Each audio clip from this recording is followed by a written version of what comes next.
there is palpitation, and it's all based on the biology, the physiology of your body. There is this invisible, like you're cutting off yourself from the world in a manner so that you can survive. Your brain is trying to keep you in the survival mode, and which is exactly why a lot of people feel detached and numb.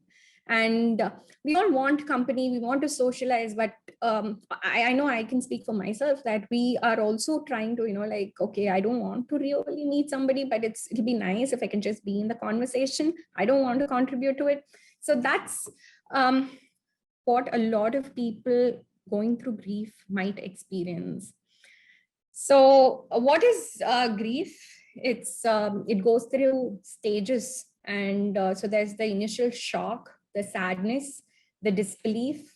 It's the natural response to the loss. It is since grief is the emotional suffering you feel when something or someone you love or are passionate about. It doesn't have to be a person. It can be your pet. It can be a job. So a lot of people experience grief from job loss or income reduction, income loss. And when this, whatever you're passionate about, like for ease of speaking, I'm just going to call it the loved one, but it can be anything. So when this is taken away from you, it can be, it doesn't have to be just material things or people or physical manifestations. So it can be a memory that is tarnished, or like it's like you like traveling, you love traveling, and you can't do it anymore, at least for the foreseeable future. You feel stuck, and that gives grief.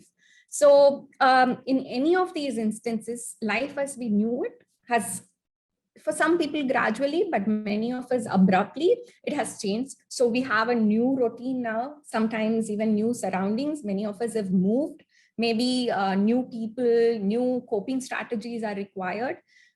So we have this intense craving for what we lost. There are small things about the thing or the person we lost, and these small things seem very amplified in grief.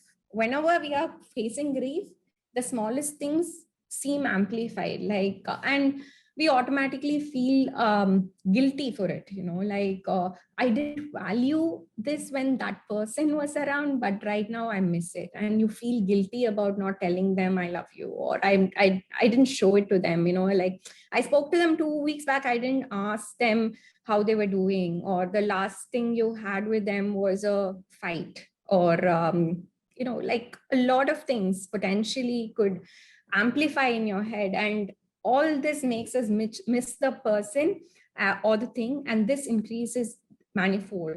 And this is why grief is so complex. It's so hard. It's also very complex and to deal with as therapists, because each person has a different story, a different place in the process of grief.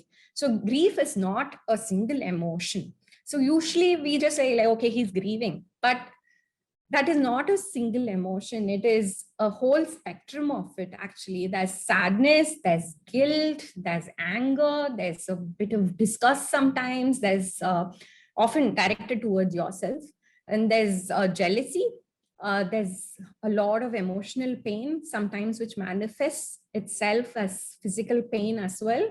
There's disbelief, there's shock, there's a lot more guilt for being alive when the loved one is not, or moving on when the loved one is, like left behind. And there's a lot of self-loathing, self-pitying, including occasional bouts of happiness we find in a memory that brings, like a smile. And then we again go into the loop, or we feel guilty that we are feeling happy, and or we miss that feeling so much.